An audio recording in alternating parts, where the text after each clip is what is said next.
bana mulimu kyabalungi abatulaba ndeese ebyakabi ebyamaguzi ebitundibwa wano mu Hosh Real Estate and Interior Designing. Bakugamba nti bakuguza amataka, bakuzimbira amayumba, ennyumba ne bakudesigningira buli kimu bwe kirina okugenda, bafanishinga ne bateekamu buli kimu gwe teweetaaga kola ki kubonaabona na kwestressinga.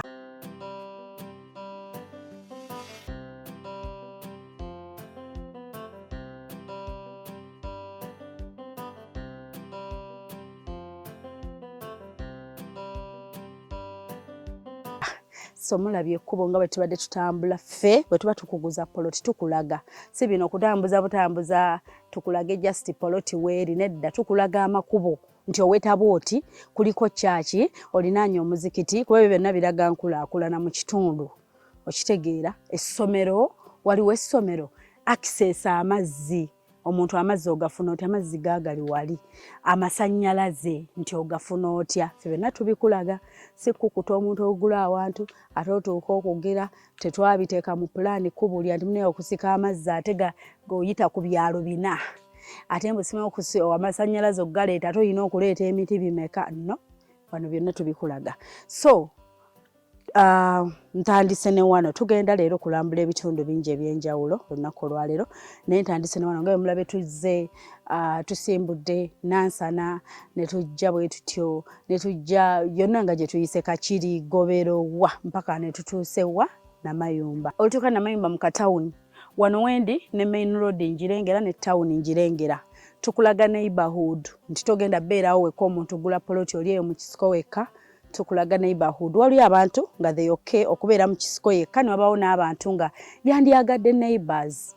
So tukulaga nti olina neighbor wano olina neighbor wali bulijjo otunula side ne side ba neighbor kitegeeza nti wano bw'oba otaddewo obuyumba bw'abapangisa buba bukola because n'omupangisa ayagala apangise ewantu ng'alina mangu access to the road otambuzawo bigere to the main road. Tukulaze boda stage weeri nti waliwo boda stage waliwo omuzikiti waliwo essomero amasinzizo gombi weegali kati omuntu mbutuufu yandyagadde oggula ewantu ewafaanana bwe watyo. So tulinawo wano kapoloti kaffe kanene nnyo katono ngenda kukulaga kali mmeka ku mmeka naye era nkugambe ki ky'oyinza okukolera wano mu kifo bwe kiti. Poloti yaffe eva wano ng'omukyalo ono wayimiridde era ojja giraba ttiimu nnene nnyo betukola nabo mu Hosh Real Estate and Interior Designing. Wano kali mu mmeka? Wano kali mu 2 mpaka wano tuli 2 nga bw'olaba tuyimiridde. Kati bwe nnyambuka mu kwambuka bwenti lwakuba mpisa eno naye nandiyitidde wali kitange. So okugenda mpaka oli wayimiridde Denise nga bw'olaba ayimiridde awo mu buwanvu wali 4 mu buwanvu buno bwe buwanvu 4 mu bugazi 2. Kiki oyinza okukolera mu kapoloti bwe kati omuntu osoteekawo obuyumba bwo bw'abapangisa room nga 3 netoyiyaako nga kweri yes osonyigawo single room bantu 3 nga nakatoyi kwekali bulungi nnyo nga bakakuzimbidde bulungi naddala ng'omuntu akuzimbira afaayo alumirirwa ate ategeera ffe kennyini era tukuzimbira ne bwekuba kudesigningira nti mumaze ozimba kati mu designingiremu bino byonna tubiteekamu tetukulekerera then kati tugamba oba oyagadde teekawo makaago okusulawo nga toyagala byabapangisa still osobolera okuzimbawo 2 bedroom ne ddiiro. So okunyigawo bulungi akayimba kaka bisenge 2 ekikyo eky'abaana bwe batolina abaana oba abagenyi tugambe n'eddiiro lyo bulungi nga wagaziyeemukko bulungi n'oteekawo n'akasaakaateko simple nkwano.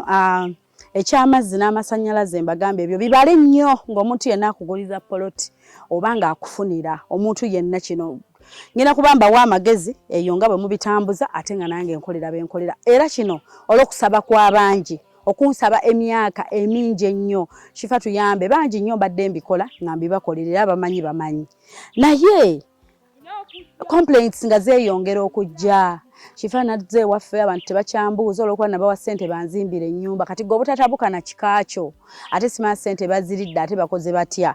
Shifaa najja akole ki akutaase olw'obutatabuka n'abantu b'otabuse ate n'omwami we abalina laavu ate mutabuse olw'okuba munnange nzimbira eyalina mukyala we ate mutabuse okitegeera ffe bingi nnyo tulina engeri gye tubikolamu. Amazzi gaagaawo tulina amazzi ag'eggombolola gaagaawo waggulu junior viewing bulungi. Then n'ekikomera kino wennyini wegali amazzi aga national water. Omulongooti guugwo amasannyalaze gakuli kumpi. Ate bw'oba otaddewo obuzigo bw'abapangisa ne neighbour kyazimbye ate poloti yenkana bw'ositula eno ennyumba n'ogiteekawo mu kino ekiri eno side n'okiteekawo bw'oti mu buwanvu ng'etunudde eri neighbour naye kyazimbye azimbye busingo ezo bapangisa basatu. Kati kyenkulaga nti ekisobola okujja muno kuba noono kyakoze neighbour so ate nga abapangisa abantu abasinga apangisa ennyumba ayagala nnyo alabe waliwo ki wakola ki. So nga bwe mbalaze mu buwanvu okudda waggulu 4 side eno 2. So kyonna kyoyagala mukwano tukikolerako ffe kennyini tusobola okuguza ino ga Shifaa mu continuing tuyiwe material tubale. Tusaana sooka okuba ntugamba kuva wansi kuyiwa material mpaka mu musingi ne tukoma awo go ne guggwa ntuga katusitula mpaka wano ku biimu ne tuvaawo mpaka wa we tweyongera. Ngina bambalaga gundi ebifo bingi ebyenjawulo lunaku olwaleero nga bwe mbagambye okusaba kw'abangi. So abasinga mbadde muteeka mu bizibu byammwe nnyina be mbadde nkolera abantu bange off camera nga sibiraga naye nga bange like baklayenti bange bafaani bange Shifaa nyambaako wano nafuna mu buzibu bwe buti abamu ne tuwoza n'amataka ne tugazza off camera neŋŋamba olw'okusaba kwe munsabye lwaki sibikolera ddala kubanga abamu mubeera eyo nga mubikoledde ate ne mufunirayo ebizibu ate mumaliza mu dduka wa Shifaa. So ngenda kubongerayo ku bimu ku bifo byaffe ebyo ebirala bye tuyina. Tutunda amayumba agawedde, tutunda poloti, tutunda ennyumba z'abapangisa eziwedde nga gw'otuuka osolooza busolooza byonna tubirina. Osobola nga ennyumba ye ewedde but oyagala gidesigninga interior abadde nga twakudesigningidde ennyumba katweyongereyo ebya wano tubibalaze byonna sikyo. Mbagambye access to the main road otambuzaawo bigere. Tugeze n'oba olinnye boda lwakuba nti obuzibu ennaku zino boda batandikira ku 100 abamu tekyali boda ya 5 naye nga bw'oba ekujje wano ekinene nnyo luba 10 naye nazo ziba nnyingi byandibadde 5 naye olw'okuba nti tebakyakyajinga 5 aba boda balinnye ebbeeyi so 10 naye nga ne bw'oba otambuddewo okkirira n'okakuba mpaka wali ku main olabye essomero olabye biraga enkulaakulana ku kitundu amaduuka weegali mangi mayitirivu ogula ebintu obubanda we bagula nnyaanya butungulu byonna weebiri ffe tukulaga amakubo si byakukwatira waggulu kulaga poloti nga tetekulaze makubo w'oyita okitegedde ndaba emmotoka yiye ezzedde ddala mpaka ku poloti ogiraba okitegeera emmotoka ejjidde ddala mpaka woogiraba bino byonna biraga nkulaakulana oli kasozi waggulu olengera wansi baabano banneibabo mukwano bazimba nga bw'olaba. This is the neighborhood. Baneighbor bazimba ate bonna bazimbidde ddala si bubi bazimbye bulungi.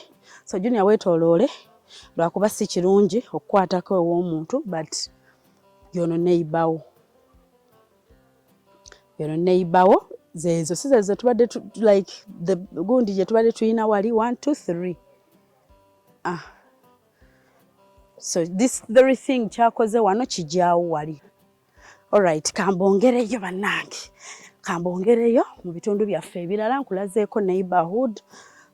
Emmotoka ogiraba ejjidde ddala mpaka ku poloti si byakuleka eri mmotoka ate mujje nga mutambulawo bigere nga amakubo tegatuuka tukulagira ddala amakubo. Abantu mwe bali mu kitundu bangi togenda beeraawo weka for those abatayagala kubeera ki abatayagala kubeerabo. So kyekyo kye mbagamba mikwano nga bw'olaba waliwo ne neighbor ali mu kuzimba matiri yagira ddala bulungi n'atuuka mu kitundu. Kale ssebo naye gyebaleko kale so matiri yagira ddala bulungi n'atuukira ddala w'oba ogenda ozimba si bino mbw ate ate matiriyo namuyiwawa muyisaawa bwe kitembeera bweri kati oyongereyo mu kitundu kyaffe ekirala tudda Bulenga right tudda Bulenga kati kutwaleko ate Bulenga awo nga bwe mulaba tutuno kati twakasimbula wali ku poloti yaffe yiye mabega waffe abantu mwebali bangi ate luyina amakubo mangi junior eryekkubo after that tunnel eryekkubo nayo lyambuka ligenda ne lino lyambuka so omuntu osooka okozesa amakubo nga abiri ekifo kirina ate kirungi nnyo omuntu nekya poloti yo bwebeera mu bantu bweti already oba oyina security then ne security nga yo mu kitundu nungi nnyo sanyalaze mugalaba poliisi n'eggombololo biri kumpi wano byonna biba bikulinaanye okitegeera amaduuka ogalaba buli kimu okiraba weekiri babayise ba Hoshulio Estate and Interior Designing so tutuno dakiika 3 oba otuuse ku main 3 minutes oba oli ku main nti noboba oyina mwana ng'oyagala essomero wasomera essomero lituli kumpi nnyo omwana asobola otambuzaawo ebigere omwana aba akkirirawo n'ebigere bulungi nnyo up to the school so ensinza zombi omusiraamu atali musiraamu amasinzizo gonna weegali 3 minutes to the road stage ya boda oli okkirirawo ebigere biibyo stage ya boda yiyo oba wagituuseeko dda yeyo stage ya boda naye ate era nga tonalinnya boda junior tulage wali main road nti tugirengera essomero liryo opposite ate ne side eno waliyo naye lwakuba tukozesezza kkubo lino it's not one school so amakubo mangi liririkkirira ne lino naye katukiririre wano sebo tukiririre wano security gulu kati wano tukiridde to the main road wali nga toli ku highway chorus yoyo yeno town ogirimu okitegeera ate nga bwe tutuuka ku bya ssente very cheap sente entono nnyo z'otamala nasituka wooli nga waguze dda omanyi waliwo sente zikusitula mu kifo noga akamale kusituka nzinoonye ne wabaawo ne sente z'otamala nkugamba nga akantu okasasula tosituse nawo otudde mubitegeera banaye tugule ebintu tuowninga ebintu kino kitukakatikako ffenna si mwami si mukyala ffenna so ffe kennyini tukwadvisinga site tugibeerako tubizimba nga bigumu bulungi ng'ebyaffe si bino kuseera seminti mbw ate oba si byaffe nno tukuzimbira ne tukolera ekintu nga kyekyo kyennyini nga kyekiri ddala so kati tuzzeeyo ate kati kutwaleko leero tulina sites nyingi tulina ebifo bingi amataka mangi amayumba mangi ayagala oggula eziwedde byonna tubiina naye katulabe leero obudde kye bunaatusobozesa the site zaffe ze tugenda okukulagako mwebale kubaako mbaagala nnyo nze Shifah Hope nakawombe wammwe omu bw'ati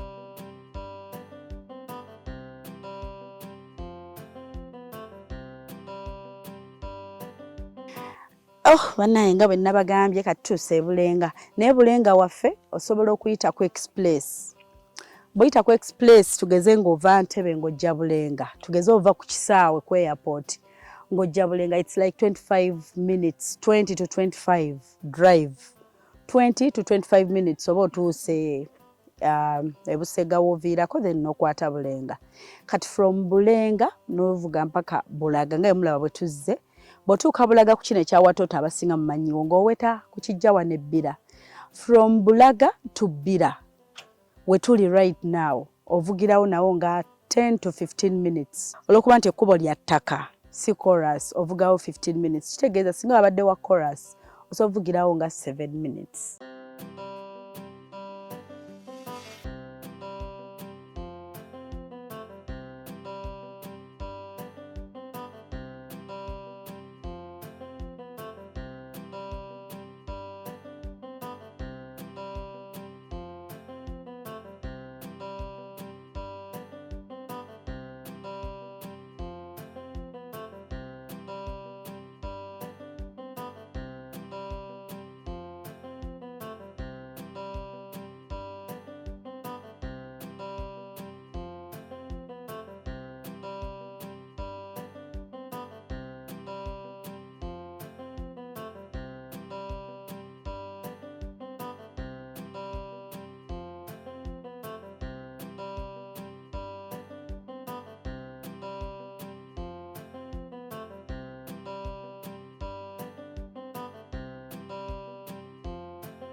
So wano wava wano ne wagenda bwe wati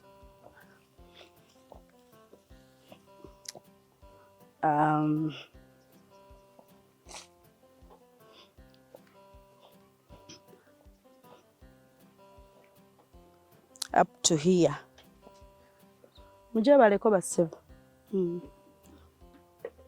bakanga wanne wakirira ddala wansi down wayite okwo wali wasigalayo 40 wali wasigalayo 40 ezekkubo ne wane mabega waliwo 40 tugeze nti omuntu ozze bwoti oyingira wuwo nga wano kikomera awabawo 40 ne okuva ku buyumba buli fuuti ziri 10 so nokkirira mpaka wansi wali very big. Ono neighbor wano wali era ali awo wakati we so behind neighbor ono era wali part of this land.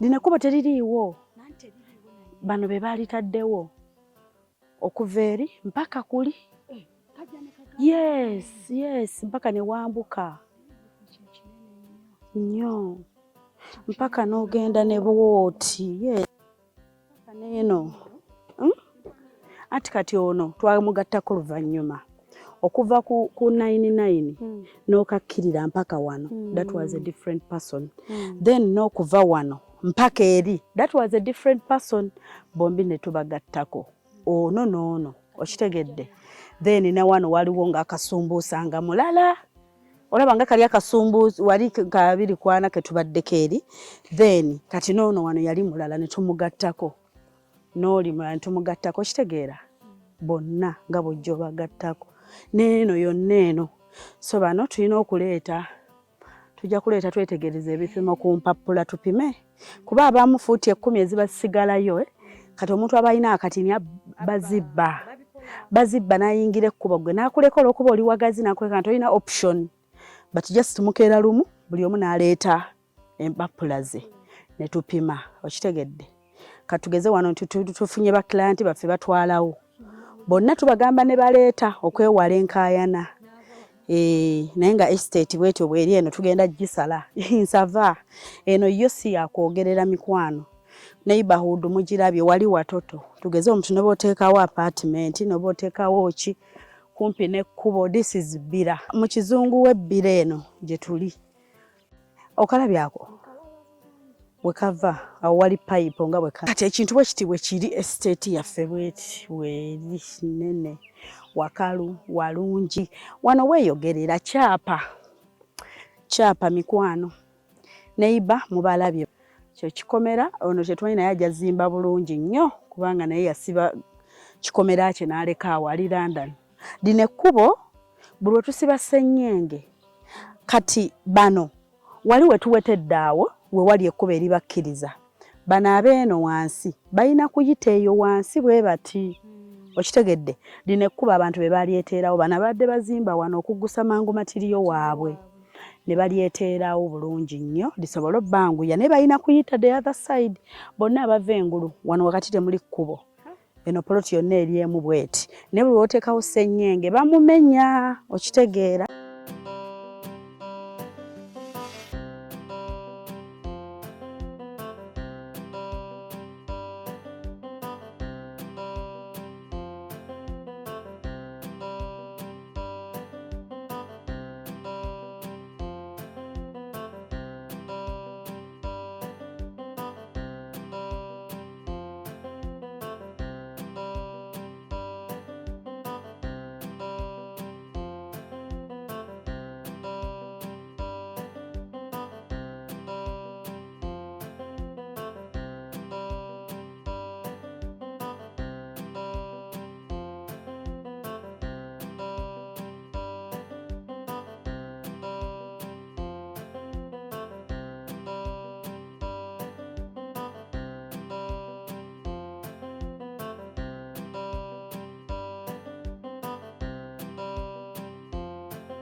Okay mikwano nga leero bwe nabagambye olunaku engeri gye tugenda oduspendingamu tuze ku gundi yaffe genda osembayo okusinziira ku budde tulina wangi naye nabagambye okusinziira ku budde kye bunaaba butusobozesezza so kati tuzze enansana ne tuweta ku kyennabweru otuze ku kyennabweru ate ne tuddamu ne tuweta waliwo kana akakuba akadda bw'okakwata straight kagwali ku cheap hardware mumanyi abatera osalira wano nga jjamu mungi wali mu junction so bwe tukakutta ate ffe ne tukavaako ne tuddamu ne tuweta munda era tuli nansana mu kisirikale.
Balese nyumba z'abapangisa waliwo ennyumba eziwerera ddala nnyingi nyumba z'abapangisa in fact woba oguze zijjudde otuuka osolooza bw'ogula omwezi guno katugeze singa omuntu obadde oguze mwezi guno oguddako apangisa bawaggwe 15 buli room and they are just single rooms ziri single kuliko akasitowa n'akanaabiro munda 15 wajjudde bangi bakyajja nga baagala naye mulina ku mayumba because accessibility to the main road nnungi masannyalaze gaago amazzi weegali emmotoka ejjira ddala bweti ne just njagadde enveemu balage mpolampola omuntu alabe neighborhood nga bweri almost waggweredde ddala so wano emmotoka ziyingirira ddala bulungi material kubanga abadde ayingira azimba apangisa mwebali omusanyalaze mugalaba security nungi nnyo ebyo muwoza mbuno lusimanya nansala mutyayo babbi wano security nungi tuli wano mu kirokole we tuli so kabayingire junior kayingire abalageko embeera bweri katuyingire munatusonyiwa tujja kukwata nga tetuyitawo soke junior focus on the house kuba already mulimu abantu tuleme kutaataaganya abantu gye baleko obadde oze kundabako oli bulungi oyala kundabako kanzijjo mpe haaga ate munaaye ekyo kyokka gye baleko ondabyeko nno kale nsanyisa obbasanga oli bulungi mugye baleko kale nowali watya si wabi mwinawo emirembe waliwo ababbi ababasumbuwa oba ki tewali oluyingira geeti ng'osibawo abaana balina bulungi we bazannyira mirembe myereere igwe buli omu omuwa lunaku leero lubadde lwani ono noono leero b'oyoleza bane balekola ssente we baleko ya mukyala mukozi gwabooleza kati ono n'oli ate kyo baba basigala bakuyita kuba ozitukuza bulungi ate kyo weema kulabamu be tuyita okwoza engoye omuwa engoye 2 okwoleza akuddiza 15 agenda nazo olabye amazima malungi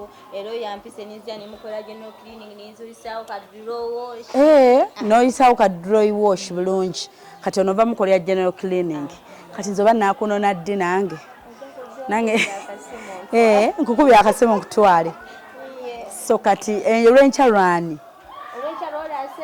bakanya bulungi nabo ne bamanya nti kati si lwange lwoli bane webale kubaawo mama baby totumidde ku taata baby antumidde mwami Kakooza Michael omubwati mwami Kakooza Michael ali luddawa ku stage enabweru ku stage avuga boda bane tumutumidde otunule wali omutumidde bulungi akulabye mwami Kakooza Michael omubwati okitegedde mwagala ng'ekyatika amina bane tata baby tumutumiddeko so Junior ayitamuko bwete embeera weeri tetujja balaga munda kuba monna mujjudde tubalageko ko wano ku nnyumba zaffe bulungi amazzi gaago weegali amasannyalaze gabaako tegavaavaako gabeerako n'amazzi gabaawo kyakabi nnyo.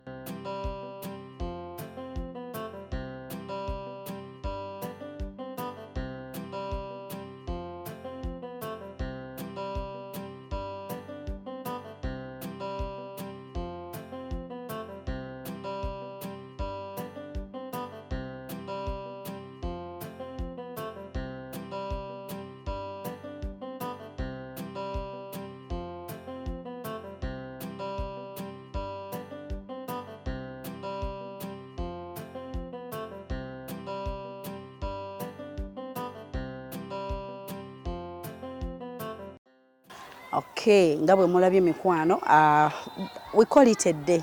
Ayina ebibuuzo ebisingako awo, serious buyers only mikwano. Tojja kudda kubuuza bibuuzo bitali ku mulamwa, tetujja biddamu batibuuza ebibuuzo nga biri ku ekyo kyennyini kye twogeddeko. Ng'ate like we need serious buyers. In fact, it depends. Muteesa, tuteesa, so installments tusobola ozikkiriza depending on how byonna bisoboka. Enamba okuba kuzange zennyini nze Shifah. Saagala ogamba te Shifah yatugamba omuntu nze Shifah nze kennyini nze abimala inze kennyini okuba ku +2567821015669 enamba eri ku WhatsApp yeyo yokka gye mbawadde +2567821015669 ngambye +257672 0 ojjo ngambe nti nze neepikira wano nze nsobola kino n'omuntu yenna asobola okulaba naga Shifah nze njagalayo akayumba kagabanga surprise for my mom oba omuntu wange yenna. So awamu ziri ennyumba 11 singo ziri ennyumba 11 yes. Eno esooka ye yaddabo eziddako ziri bwe zityo ziri 11 ze tuyinawo zonna ziri full zijjudde. Era gwe n'oba otukubira ng'ogaate nze njagalako muzigo mikwano nedda tuli full tujjuza ate nga bangi bakyayagalawo. Kati bw'oba oguzeewo mikwano you can sotuuka onoga bunozi kumpi byonna byaggwa buntuntu butini nnyo material naasigadde obutono nnyo bufinishing abantu nga bayaayaana bazingira tezinnaggwera ddala. So bwe bityo bwe tulabise olunaku olwaleero tukulaakulane twezimbe aterese omutu tebakutiisatiisa kukola bintu bino bisoboka tebakulemesa mbu biina bannyini byaba bisobola abantu nga gwe nganze nga gwe tubisobola tebakukanga mbu ebyo byabano bagundi ebyo tebisoboka bisoboka mukwano ate nga byetwetaaga in life. Noboba olina kyoyagala nga tetukikulaze for example leero tetukulaze batya bwe tukola interior designing bwate bwe tudesigning ennyumba bwate bwe tufanishinga tobirabye entebe ze tuteekamu engeri gye tukolamu amafumbiro engeri gye tukolamu curtains engeri gye tuteekamu byonna tobirabye but bw'oba olina kyoyagala kyonna you can just come to my inbox. Tulina n'ewalala tulina emukono awo tulinawo ennyumba ewedde era nayo mulimu omupangisa stand alone bw'oba ng'ogyetaaze wera ennyumba ewedde era naye otuuka osolooza ffe tukuguza n'omupangisa mwali erina olujja lunene nnyo nnyo wanene wazibu nnyo wali 5 ku 10 wanene mukono awo kumpi ate mbimanyi mukono waliyo university. Okay mukwano, so next time when I come back ngenda kuba mbalaga emukono tulinawo ekisava neighborhood yakabi se byakuddaawo simanyi ozimbye wantu oyoola amazzi ku makya okeere mu kuyoola amazzi okeere amazzi gatutte ekitanda bikinedda mukwano wasava walungi emmotoka etuukira ddala accessibility ku buli kintu to the main road and everything byonna weebiri bwe tuveeyo ate nja kuba nkulagako ew'obulenzi ewa obulenzi awo tulinawo tulina eke 2 tulina eke mu kitundu. Yes, nawo wasava walungi nnyo. Ngenda kubambi baleetera byonna wano wennyini. Nabagambye poloti okuviira ddala ku ssente. Gwe ssente mmeka z'otuula n'owerowooza n'ogamba nze miliyoni 5 tezineekubya mpi, miliyoni 6, miliyoni 7, miliyoni 10 tezinsitula wantu nti ate mmale okukubira mawanga mujje, miliyoni 3, miliyoni mmeka gwe z'omanyi nti tezikusitula obukwata bukwasi n'obuteeka ewantu n'osirika n'otereka byonna tubiina. Tuyina ddala ku kiraasi esookera ddala wansi, ate nga nayo neesooka wansi nga walungi, kuba nze sigenda kuguza muntu wantu gambe kiraasi esooka wansi ate nkuwa amazzi. Okitegeera sijja kukyadvisinga muntu nganze, kuba nange nze ng'omuntu sikyagala. Lwaki ate mankiwa omulala era nga wakitwongereko tugatte tufune ewasinga. So tulina okuviira ddala wansi eyo mpaka eri ewasemba mu bizimbe ebinene ddala biri by'omanyi. Banaye kankome wano. Namba zange zezo ziri ku screen mutukooneko. Real Estate and Interior Designing. Ate n'abaleeta betu designing the interior. Zigipsam waliwo na lighting nga awedde nga tubatereddemu ebitanda. Gova buvi yonna gy'ova oyingira nangoyezo nga weebaka nga buli kimu mwekiri. Bwe tunaabibaleetera ebyo mujja kugamba nti wow, that is lovely. So we love you so much. Tubagaliza ekisinga ssente zo ziggase okuva leero. Oleme muntu kutuyanira bwerere, kolera bwerere, kutabuka n'abantu dde mu ntalo mwewalane. Nekikuwalanya nno ssente zo ze ziri mu kuwalanya abantu tebakubuuza lwa ssente zo, abantu tebakunyega lwa ssente zo. Z'otuuyanidde kati ffe wano tugamba ssente zo ozifunemu oziganyirwemu benefiting from your money, obere landlady, obere landlord, owning ebintu byo. Kamba siibule.